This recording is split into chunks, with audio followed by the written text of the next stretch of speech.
اسی لیے اللہ تعالیٰ قرآن کے 26ویں پارے میں سورہ حجرات کے اندر معاشرے کے اندر اتحاد و اتفاق کو قائم رکھنے کی بنیادیں بیان کرتے ہوئے فرماتا ہے وَلَا يَغْتَبْ بَعْضُكُمْ بَعْضًا، اے مسلمانوں تم ایک دوسرے کی غیبت نہ کرنا۔ أَيُحِبُّ أَحَدُكُمْ أَن يَأْكُلَ لَحْمَ أَخِيهِ مَيْتًا، کیا تم یہ پسند کرو گے کہ تم ایک دوسرے کا اپنے مرے ہوئے بھائی کا گوشت کھاؤ؟ فَكَرِهْتُمُوهُ، تو تم اس کو ضرور ناپسند کرو گے۔ جب اپنے مرے ہوئے بھائی کا گوشت کھانا تمہیں ناپسند ہے تو تمہیں غیبت کرنا کیسے پسند ہے؟ الحمدللہ نحمده ونستعینه ونستغفره ونعوذ باللہ من شرور انفسنا ومن سیئات اعمالنا من يهده الله فلا مضل له ومن يضلل فلا هادي له وأشهد أن لا إله إلا الله وحده لا شريك له وأشهد أن محمدا عبده ورسوله يا أيها الذين آمنوا اتقوا الله حق تقاته ولا تموتن إلا وأنتم مسلمون يا أيها الناس اتقوا ربكم الذي خلقكم من نفس واحدة وخلق منها زوجها وبث منهما رجالا كثيرا ونساء واتقوا الله الذي تساءلون به والأرحام إن الله كان عليكم رقيبا يا أيها الذين آمنوا اتقوا الله وقولوا قولا سديدا يصلح لكم أعمالكم ويغفر لكم ذنوبكم ومن يطع الله ورسوله فقد فاز فوزا عظيما أما بعد فإن خير الحديث كتاب الله وخير الهدي هدي محمد صلى الله عليه وسلم وشر الأمور محدثاتها وكل محدثة بدعة وكل بدعة ضلالة وكل ضلالة في النار أعوذ بالله من الشيطان الرجيم بسم الله الرحمن الرحيم ويل لكل همزة لمزة الذي جمع مالا وعدده يحسب أن ماله أخلده كلا لينبذن في الحطمة وما أدراك ما الحطمة نار الله الموقدة التي تطلع على الأفئدة إنها عليهم مؤصدة في عمد ممددة۔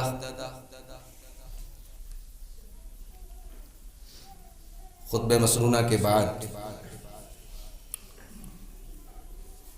قرآن حکیم کے 30ویں پارے کی ایک چھوٹی سی سورت آپ کے سامنے پڑھی گئی۔ قرآن کی سورتوں میں یہ 104 نمبر کی سورت ہے اور اس کے اندر ٹوٹل 9 آیات ہیں۔ بڑی مشہور سورت ہے، ہم میں سے اکثر لوگوں کو یہ سورت یاد بھی ہوگی، ہم نماز میں پڑھتے بھی ہیں۔ اس سورت میں اللہ تعالیٰ نے انسان کی 2 بڑی کمزوریوں کی طرف اشارہ کیا ہے، انسان کی 2 کمیاں بتائی اور پھر اس کا انجام کیا ہوگا وہ بھی بتایا۔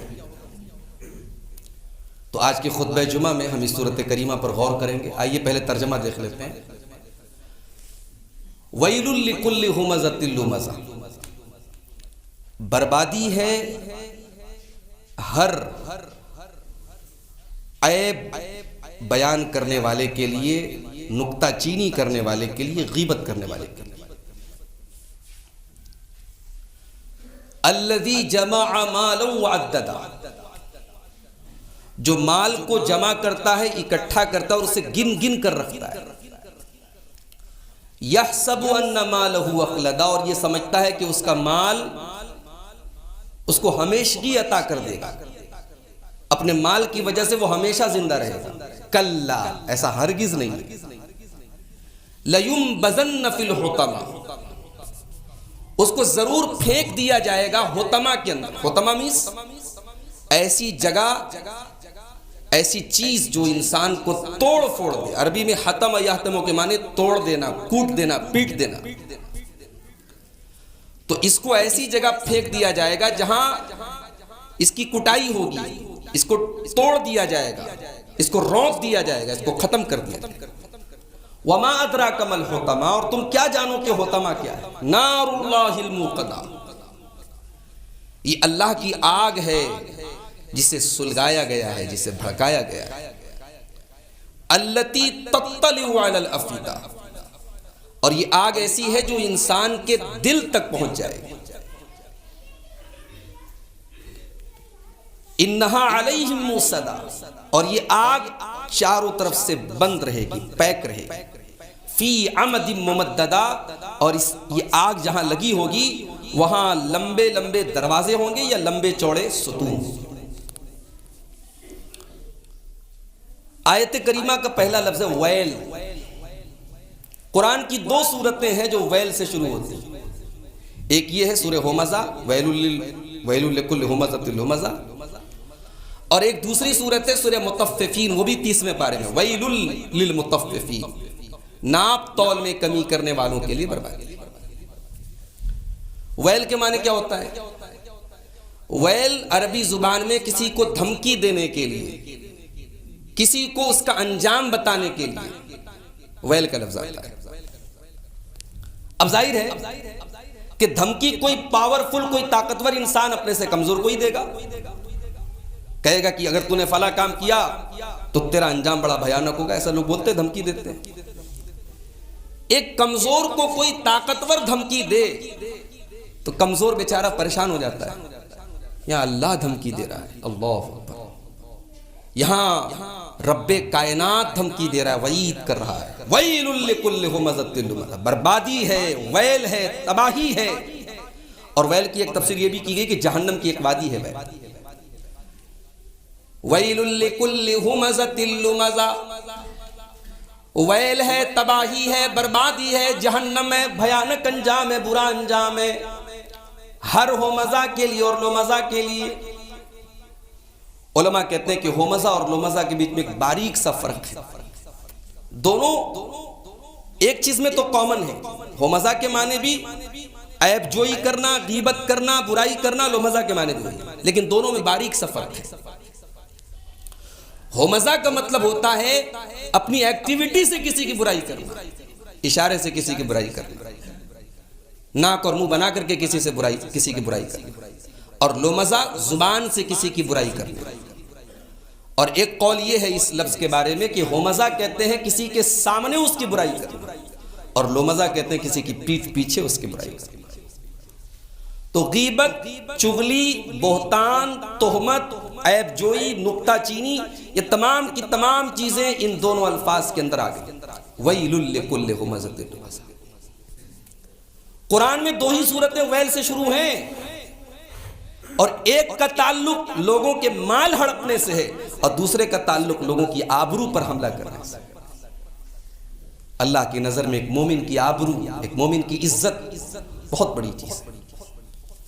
عبداللہ ابن عمر کہتے ہیں، ابن ماجہ کی صحیح روایت، کہتے میں نے دیکھا کہ اللہ کے پیارے نبی خانہ کعبہ کا طواف کر رہے ہیں، اور خانہ کعبہ کا طواف کرتے ہوئے اللہ کے نبی خانہ کعبہ سے کہہ رہے ہیں، ما اطیبک وما اطیب ریحک، اے خانہ کعبہ تو کتنا پاکیزہ ہے، تیری خوشبو کتنی پاکیزہ ہے. وما اعظم حرمتک، تیری حرمت، تیرا احترام، تیری رسپیکٹ کتنی زیادہ ہے. والذی نفس محمد بیدہ، اس اللہ کی قسم جس کے ہاتھ میں محمد کی جان ہے، لحرمت المؤمن اعظم عند اللہ حرمتا منک، اے خانہ کعبہ ایک مومن کا احترام، ایک مومن کے جان اور مال کا احترام تیرے احترام سے بڑھ کر. اللہ، ایک مومن کی جان، ایک مومن کا مال، اے خانہ کعبہ، اے اللہ کے گھر تیرے احترام سے بڑھ کر کے. وَأَن نَّظُنَّ بِهِ إِلَّا خَيْرًا، اور اللہ کے پیارے حبیب کہتے ہیں کہ ہمیں حکم ہے کہ ہم مومن کے ساتھ اچھا گمان کریں. آج کہاں کوئی رکھتا ہے میرے بھائی؟ آج ہماری مجلسیں، ہمارے گھر، ہماری گدیاں، ہمارے کارخانے غیبتوں سے آباد ہیں. ہماری عورتوں کی گفتگو غیبت سے بھری ہے، ہمارے مردوں کی گفتگو غیبت سے بھری ہے۔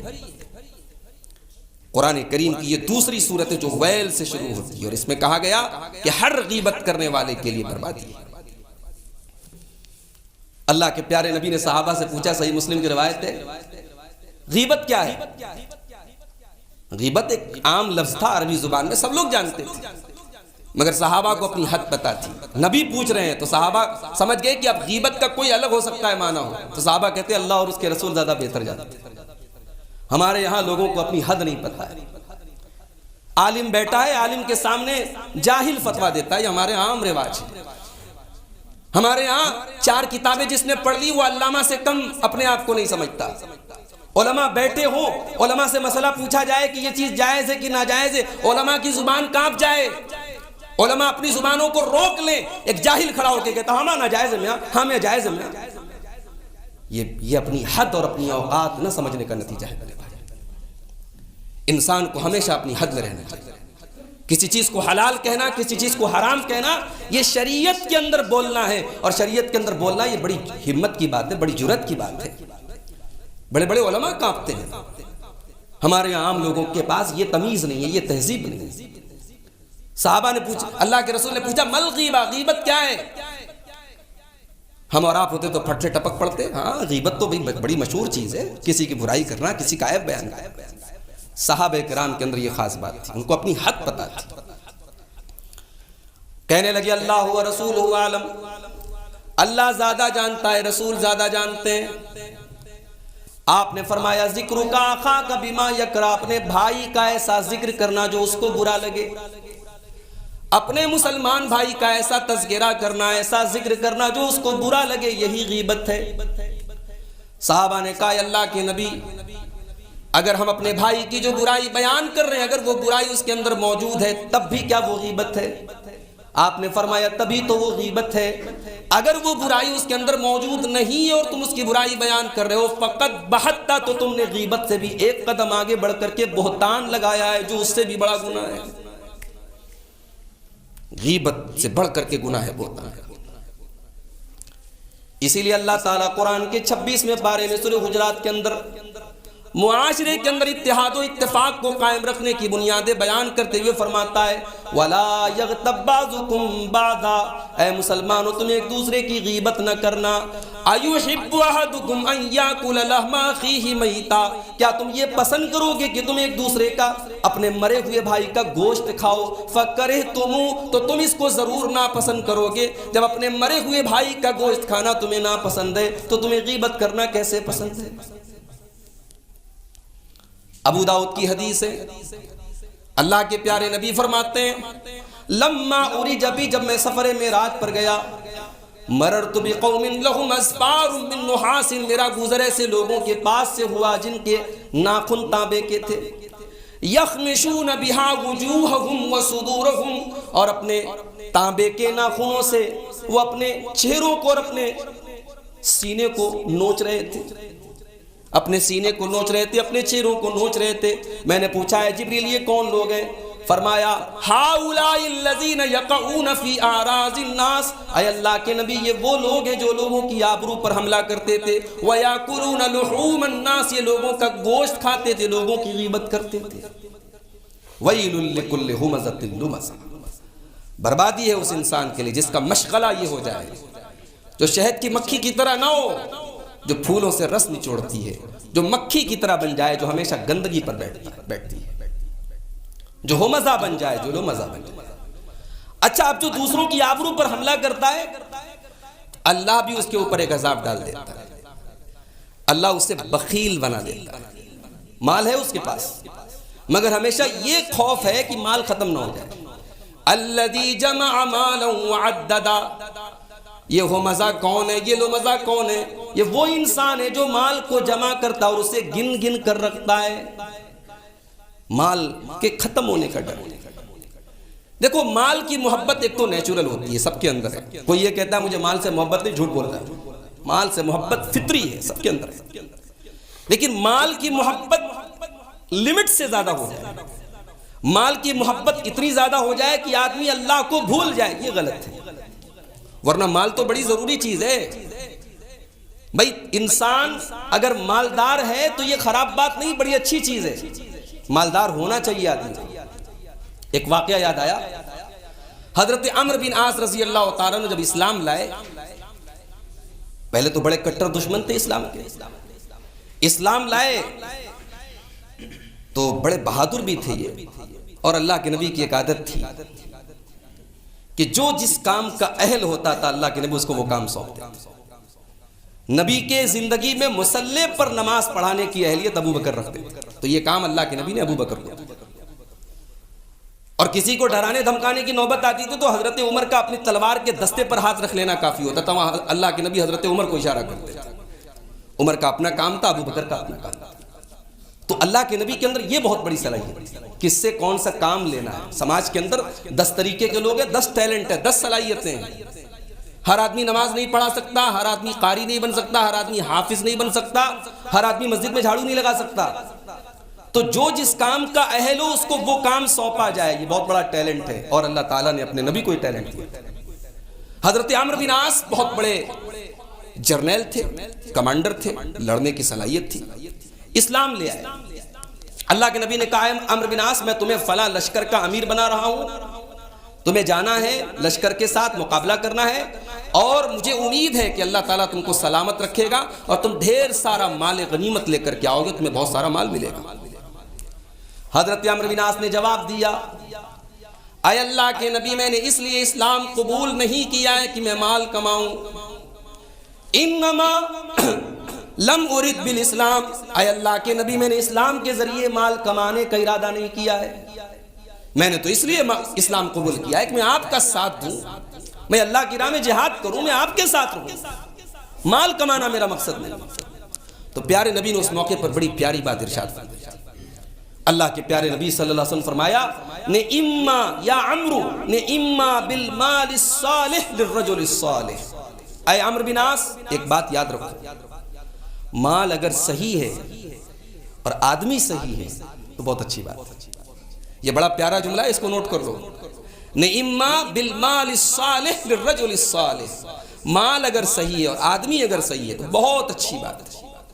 مال اگر خراب ہے، حرام ہے، ناجائز ہے، تب بھی گڑبڑ ہے معاملہ، یا مال صحیح ہے آدمی گڑبڑ ہے تب بھی معاملہ خراب ہے۔ اگر مال صحیح ہے اور آدمی صحیح ہے تو اس مال کے ذریعے بہت سارے کام ہو سکتے ہیں۔ تو شریعت میں مال کمانا، تجارت کرنا، ٹریڈنگ کرنا، اعلیٰ سے اعلیٰ مکان بنانا، خوشحال زندگی گزارنا، یہ جائز ہے میرے بھائی، مطلوب ہے، مقصود ہے، شریعت میں حکم ہے اس کا۔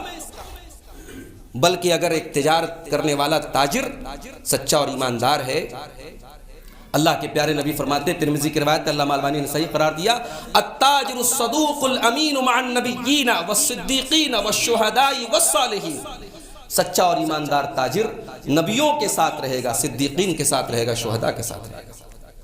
تو مال کمانا برا نہیں، مال کے چکر میں انسان اتنا پڑ جائے کہ نماز کا ہوش نہیں، اللہ کے ذکر کا ہوش نہیں، حلال اور حرام کا ہوش نہیں، اس کا ذکر یہاں ہو رہا ہے۔ الذی جمع مالا وعددا، یہ جو مال اکٹھا کرتا، اچھا مال کون سا مال؟ اللہ نے مالن کہا، عربی میں مالن نکرہ ہے، یعنی ہر طریقے کا مال اکٹھا کر، اس کو اس سے بھی پرواہ نہیں کہ حلال ہے کہ حرام ہے۔ جیسے آج کل ہمارے نوجوان بہت سارے ایسے ایپ آ رہے ہیں جو جوا ہیں، سٹے بازی والے ہیں، کرکٹ کا میچ ہو رہا ہے اس کے سے ریلیٹڈ بہت سارے ایپ آ رہے ہیں، ہمارے بہت سارے نوجوان اس میں انوالو ہیں۔ یاد رکھو میرے بھائی، یہ جو اتفاق سے آپ کو لکھپتی اور کروڑ پتی بنانے والے ایپ ہیں نا، یہ سارے کے سارے جوا ہیں۔ حلال میں بہت برکت ہے میرے بھائی، حلال تجارت کیجیے، اس طریقے کے جوا والے ایپ سے دور رہیے آپ۔ الذی جمع مالا وعددا، جو مال ہر طریقے کا مال اکٹھا کرتا ہے اور اسے گن گن کر کے رکھتا ہے۔ اور ایک بات یہاں پہ نوٹ کر لیجیے، مال کا کسی کے پاس زیادہ ہونا یہ اس بات کی دلیل نہیں کہ اللہ اس سے راضی ہے، اور کسی کے پاس مال کا کم ہونا یہ اس بات کی دلیل نہیں کہ اللہ اس سے ناراض ہے۔ مال کی تقسیم اللہ تعالیٰ کی اپنی حکمت کے مطابق ہے۔ اللہ نے کافروں کو ارب پتی بنا کے رکھا ہے، بہت سارے مسلمان بیچارے موحد ہیں، مخلص ہیں اور غریب ہیں وہ، تو دولت کی جو تقسیم ہے وہ ایمان کے اعتبار سے نہیں ہے، وہ تقویٰ کے اعتبار سے نہیں ہے۔ اللہ نے قرآن کے 15ویں پارے میں فرمایا، کُلًّا نُمِدُّ هَٰؤُلَاءِ وَهَٰؤُلَاءِ مِنْ عَطَاءِ رَبِّكَ وَمَا كَانَ عَطَاءُ رَبِّكَ مَحْظُورًا، ہم تو ہر ایک کو دیتے ہیں، ہم تو روزی ہر ایک کو دیتے، کافر کو بھی دیتے ہیں، مومن کو بھی دیتے ہیں، دنیا دار کو بھی دیتے ہیں، اور آخرت کے طالب کو۔ اللہ کی عطا پر، اللہ کی بخشش پر کس کا اجارہ ہے؟ اللہ کی عطا کو کون روک سکتا؟ اللہ سب کو روزی دیتا ہے۔ انظر کیف فضلنا بعضهم علی بعض، ذرا دیکھو ہم نے دنیا میں کسی کو کروڑ پتی بنایا، کسی کو غریب بنایا، کسی کا محلے میں سب سے اونچا مکان ہے، کوئی بیچارہ کرائے کے مکان پہ رہتا ہے۔ انظر کیف فضلنا بعضهم علی بعض، ہم نے کیسے تم کو ایک دوسرے پر فضیلت دی ہے دنیا میں۔ وَلَلْآخِرَةُ أَكْبَرُ دَرَجَاتٍ وَأَكْبَرُ تَفْضِيلًا، لیکن اصل جو فرق ہوگا وہ آخرت میں ہوگا۔ یہاں تو فضیلتوں کا فرق ہے، یہاں کسی کی لائف سٹائل کا فرق ہے، مکان کا فرق ہے، دولت کا فرق ہے، لیکن اصل جو فرق ہوگا، جو تفاوت ہوگا، جو تفضیل ہوگی، وہ آخرت میں ہوگی۔ وہاں پتہ چلے گا کہ کس کا مقام زیادہ ہے، کس کا کم ہے۔ تو دنیا کی روزی روٹی اللہ اپنی ایک مخصوص حکمت کے تحت بانٹتا ہے۔ تو کسی کو اگر کسی اللہ نے مال دے دیا تو وہ یہ نہ سمجھے کہ اللہ ہم سے راضی ہے۔ ہاں، اگر وہ مال کے ساتھ ساتھ متقی ہے، نیک ہے، تو اس کا مطلب کہ اللہ اس سے راضی ہے۔ تو یہ مال اکٹھا کر رہا ہے اور اس کو گن گن کر کے رکھ رہا ہے، اور کیا سمجھ رہا ہے؟ یہ سمجھ رہا ہے کہ اس کا مال ہمیشہ اس کے کام آئے۔ یحسب ان مالہ اخلدا، اس کا مال ہمیشہ اس کے کام آئے۔ کلا، ہرگز نہیں۔ اے انسان، تو یہ سمجھتا ہے کہ تیرا مال ہمیشہ کام ہے؟ اگر ایسا ہوتا تو دنیا میں کوئی امیر نہ مرتا اور سب غریب مر جاتے، مگر ایسا نہیں ہے۔ بہت سارے امیر بہت پہلے مر جاتے ہیں، بہت سارے غریب 80 سال 90 سال جیتے ہیں۔ تو زندگی کی جو تقسیم ہے اور عمر جو ہے وہ مال کے اعتبار سے نہیں، اور کسی کا مال ہمیشہ اس کے کام نہیں آئے گا۔ کلا، ایسا ہرگز نہیں ہے، تیرا مال ہمیشہ تیرے کام نہیں آئے گا۔ لَيُنبَذَنَّ فِي الْحُطَمَا، تجھے پھینک دیا جائے گا حطمہ میں۔ اللہ کا ایک اصول ہے، اللہ کا ایک اصول ہے کہ جیسا عمل ہوتا ہے اللہ کے سزا ویسے ملتی ہے۔ یہ دوسروں کی عیب جوئی کرتا تھا، دوسروں کو تانے مارتا تھا، دوسروں کی غیبت کرتا تھا، دوسروں کے جذبات کو توڑتا تھا، دوسروں کے دل کو توڑتا تھا۔ آج اللہ اس کو حطمہ میں ڈالے گا، ایسی جگہ ڈالے گا جہاں اس کو توڑا جائے گا۔ کلا لیمبذن، اس کو پھینک، یہ نہیں کہا ڈال دیا جائے گا، پھینک دیا جائے گا۔ عربی میں کسی کو بڑی حقارت کے ساتھ پھینک دیا جائے، اس کے لیے عربی میں استعمال ہوتا ہے نبذ ینبذ۔ کلا لیمبذن فی الحطمہ، اس کو بڑی ذلت اور حقارت کے ساتھ حطمہ کے اندر پھینک دیا جائے گا۔ وما ادراک ما الحطمہ، تم کیا جانو کہ حطمہ کیا ہے؟ نار اللہ الموقدہ، یہ اللہ کی آگ ہوگی۔ اللہ اکبر۔ دنیا کی آگ میں اگر کوئی جل جائے اس کی باڈی دیکھنے کے لائق نہیں ہوتی۔ دنیا کی آگ کا یہ عالم ہے، اور یہ وہ آگ ہے جو دنیا کی آگ نہیں، یہ اللہ کی اسپیشل آگ ہے۔ نار اللہ، یہ اللہ کی آگ ہے۔ دنیا کی آگ پیٹرول اور کوئلے سے جلا کرتی ہے، اور اللہ کی یہ آگ انسانوں سے جلے گی۔ وقودها الناس والحجارہ، انسانوں اور پتھروں سے جلے گی۔ دنیا کی آگ سے 69 ٹائم زیادہ خطرناک، تیز اور گرم ہوگی یہ آگ۔ اللہ کے پیارے نبی فرماتے ہیں انہا فصلت علی النار ب69 جزءا، جہنم کی آگ دنیا کی آگ سے 69 گنا زیادہ تیز اور خطرناک۔ اللہ اکبر۔ نار اللہ الموقدہ، یہ اللہ کی آگ ہوگی جو جل رہی ہوگی، جو سلگ رہی ہوگی۔ انہا علیہم موصدہ التی تطلع علی الافئدہ، اور یہ آگ انسان کے دل تک پہنچ جائے گی۔ انسان کی تکلیف جب دل تک پہنچ جائے تو یہ موت کی علامت ہوتی ہے۔ بھئی جس میں کہیں درد ہے تو انسان بچ سکتا ہے، لیکن جب درد دل تک پہنچ جائے تب اس بات کی پاسبلٹی رہتی ہے کہ اب بچے گا نہیں۔ انسان کے اعضاء میں دل جو ہے یہ تمام اعضاء کا سردار ہے، دل اور دماغ۔ تو دل کا ذکر اللہ نے کیا، التی تطلع علی الافئدہ، یہ آگ انسان کے دل تک پہنچے گی، یعنی مرنے کی کگار پر پہنچے گا لیکن مرے گا نہیں، جہنم میں موت نہیں آئے گی۔ لا يموت فیہا ولا یحیا، ہر جمعہ میں سنتے ہیں آپ سورہ اعلیٰ میں، لا يموت فیہا ولا یحیا، جہنم میں مرے گا نہیں، نہ مرے گا نہ زندہ رہے گا، نہ وہاں زندگی ہی ڈھنگ کی رہے گی، نہ موت ہی آئے گی۔ وَيَأْتِيهِ الْمَوْتُ مِنْ كُلِّ مَكَانٍ وَمَا هُوَ بِمَيِّتٍ، موت ہر طرف سے اس کے پاس آئے گی لیکن وہ مرے گا نہیں۔ جہنم کے اندر موت نہیں آنے والی ہے، بار بار اس کو جلنے کی تکلیف دی جائے گی لیکن وہ ختم نہیں ہوگا۔ كُلَّمَا نَضِجَتْ جُلُودُهُمْ بَدَّلْنَاهُمْ جُلُودًا غَيْرَهَا لِيَذُوقُوا الْعَذَابَ، جب اس کی چمڑی ایک مرتبہ جل جائے گی ہم دوسری چمڑی اس کے اوپر چڑھا دیں گے تاکہ دوبارہ اس کو جلنے کی سزا دیں۔ یہ کنٹینیو سلسلہ چلتا رہے، مرے گا نہیں. التی تطلع علی الافئدہ. اور بعض علماء کہتے ہیں کہ چونکہ کفر اور شرک کا تعلق دل سے ہوتا ہے، انسان کا دل جو ہے، عقیدے کا تعلق دل سے ہوتا ہے. جب عقیدہ خراب ہے تو اس کا مطلب دل خراب ہے، تو جہنم کی آگ اس کے دل تک پہنچی. التی تطلع علی الافئدہ، اس کے دل تک پہنچی. انہا علیہم مؤصدہ، اور وہ آگ چاروں طرف سے پیک ہو. علامہ ابن عثیمین اس آیت کی تفسیر کرتے ہوئے رونے لگتے، کہتے سوچو کوئی کسی کمرے میں بند ہو اور اس میں آگ لگی ہو اور باہر سے کوئی دروازہ بند کر دے، تو بیچارہ وہ تو جلنے کے پہلے تڑپ کے مر جائے گا. کیونکہ انسان کو جب یہ آس رہتی ہے نا کہ میں اس مصیبت سے نکل جاؤں گا، تو یہ آس اس کو زندہ رکھتی ہے، یہ امید اس کو زندہ رکھتی ہے. اور جب یہ امید ہی ختم ہو جائے کہ یہاں سے بھاگنے کا کوئی راستہ ہی نہیں ہے، تو انسان وقت کے پہلے مر جاتا ہے. اللہ تبارک و تعالیٰ نے جہنم کا نقشہ کیا. انہا علیہم مؤصدہ، وہاں سے بھاگ نہیں سکتے، وہاں کوئی دروازہ کھولا نہیں ہوگا. وہ چاروں طرف سے وہ آگ پیک ہوگی، اسی میں جلنا ہے، اسی میں مرنا ہے، اسی میں تڑپنا ہے. انہا علیہم مؤصدہ، وہ جہنم کی آگ چاروں طرف سے ان کے اوپر پیک ہوگی. فی امد ممددہ، اور اس کے بڑے بڑے ستون ہوں گے، بڑے بڑے دروازے ہوں گے. وہ دروازے سب کے سب بند ہوں گے. جہنم کے 7 دروازے ہوں گے، لہا 7 ابواب، سارے دروازے بند. تو یہ اس صورت کریمہ کے اندر اللہ تعالیٰ نے ہمیں 2 درس دیا ہے.